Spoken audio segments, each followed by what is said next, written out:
کہ حضرت فاطمہ زہرا رضی اللہ تعالیٰ عنہ کے گھر میں مہینہ مہینہ چولہا نہیں جلتا تھا.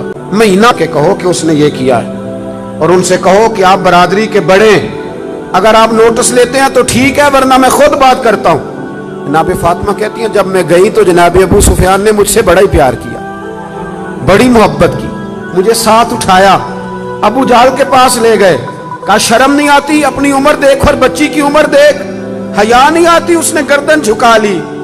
تو فرمانے لگے مارو بیٹے اس کے منہ پہ تھپڑ. تو جناب فاطمہ اس چھوٹی سی عمر میں فرمانے لگی نا نا، میرے والد نے تو معاف کرنے کا درس دیا ہے. یہ جو لوگ بدلہ لیتے ہیں نا، بدلہ لیتے ہیں، یہ بدلہ لے کے بے چین رہتے ہیں. اگر مزہ لینا ہے نا کسی چیز کا، پھر معاف کر کے دیکھو. بدلہ لے کے تو بے سکونی ہوتی ہے، معاف کر کے نا، معاف کر کے دل دریا سمندروں ڈونگے، کون دلاں دیا جانے آپ سہ کے دیکھیں کبھی. جو یہ مزہ ہے نا معاف کرنے کا، بدلہ لینے کا تھوڑے. جناب فاطمہ زہرا رضی اللہ تعالیٰ عنہ فرمانے لگی ابا نے معاف کرنے کا حکم دیا ہے. ابو سفیان نے ہاتھ اٹھایا اور پکڑ کے نا بی بی صاحبہ کا ہاتھ، کہنے لگی پتر ٹھہر جا ذرا، یہ دھلا ہوا نہیں، میرا اندر دھلا ہوا پڑا ہے، میں وہ تجھے دیتی ہوں. اب فرق ہے نا دونوں باتوں میں. اس نے کہا اندر میرا دھلا ہوا پڑا ہے، وہ میں تمہیں لا کے دیتی ہوں. اب یہ گھر جا کے آپ بات بتائیں گے تو میرے خلاف نہ کر دینا سارا ماحول. لیکن یہ کیفیت ہے نا، یہ کیفیت ہے نا. میں دوستوں کو کہہ رہا تھا کہ بہنوں اور بیٹیوں کو عید ذرا وقت پہ دے آنا، وقت پہ دے آنا. وجہ اس کی پتہ کیا ہے؟ بیوی کو آپ 1 لاکھ روپیہ دیتے ہیں نا شاپنگ کرنے کے لیے عید پہ، تو وہ کہتی ہے تو کو نوکھے نہیں دیتا، سارا زمانہ ہی دیتا ہے. یہ ہماری بہن بھی اپنے شوہر سے ایسے ہی کہتی ہے، کہتی ساری دنیا دیتی ہے کہ یہ اپنے بچوں کے لیے کون نہیں کرتا. لیکن بہن کو آپ 600 کا جوڑا دیا ہے نا کبھی پرانا بھی، تو وہ جب تک 5-7 پڑوسنوں کو بلا کے دکھا نہیں نہ لیتی، اسے سکون کوئی نہیں آتا. اور وہ والا وہ پہنے گی اور پہن کے کہے گی بھائی بڑا اچھا ہے، خیر کر. 7 سمندر پار پہ بیٹھی ہوتی ہے تو اس کا تو بھائی یہ رشتہ ہے نا، یہ ایک رنگ ہے.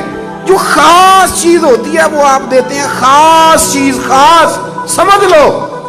تھوڑی احتیاط کریں اگر اللہ نے دینے والا بنایا ہے نا. امام شافعی سے کسی نے کہا تھا کہ میں رہی تو خواہ کا بھی بندوبست نہیں ہوا، ان کو زیادہ ضرورت ہے، یہ لونڈیاں، یہ باندیاں، یہ غلام ان کے کام آئیں گے.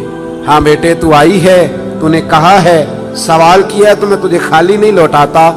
تو 33 بار سبحان اللہ پڑھا کر، 33 بار الحمدللہ پڑھا کر، 34 بار اللہ اکبر پڑھا کر. رب تجھے غلام آزاد کرنے سے زیادہ اجر عطا فرمائے گا.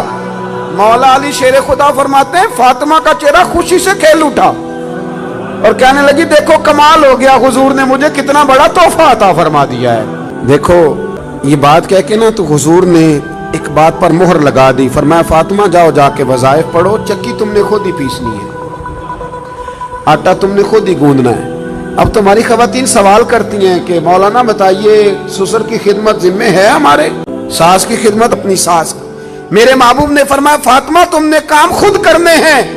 یارو یاد رکھنا پیار اس کا نام نہیں کہ آپ کسی کی عادتیں بگاڑ دیں، اور اتنی بگاڑ دیں کہ وہ کسی کے قابل نہ رہے، اس کا کسی سے تعلق نہ نبھ سکے، وہ اپنے گھر میں اپنے بچوں کے ساتھ بھی وقت نہ گزار سکے. بلکہ پیار تو یہ ہے کہ آپ تربیت کر دیں، آپ سمجھا دیں، آپ بنا دیں.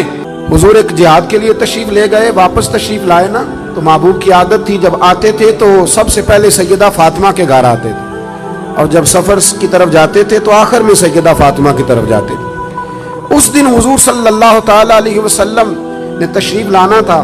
حضور جہاد سے واپس تشریف لائے تو سیدہ فاطمہ زہرا رضی اللہ تعالیٰ عنہ کے کاشانہ اقدس میں حضور تشریف لٹکائے. معاملہ یہ نہیں ہے کہ مجبوریاں کتنی ہیں، معاملہ یہ ہے کہ ہم نے وسائل سے زیادہ مسائل کھڑے کر لیے اور بیٹیوں کو اس جگہ لا کے کھڑا کر دیا کہ وہ کمپیریزن کرتی ہیں. وہ کہتی ہیں اس کے پاس یہ ہے تو میرے پاس کیوں نہیں. یہ نصیحتیں جب ہم سنتے ہیں تو ہم جا کے سیدھا بیوی کو سناتے ہیں، حالانکہ یہ تو بیٹی کو بتانے والی بات ہے جو جلدی اثر کرے گی، یہ تو بہن کو بتانے والی بات ہے.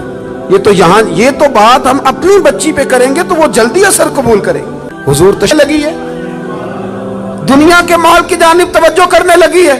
گویا میرے محبوب نے قیامت تک کی بیٹیوں کو یہ بتلا دیا اگر تم غریب کی بیٹی ہو تو رونا نہ، وہ کائنات کے شہنشاہ کی بیٹی ہے، پر میں نے پھر بھی انہیں فقر کا درس دیا ہے.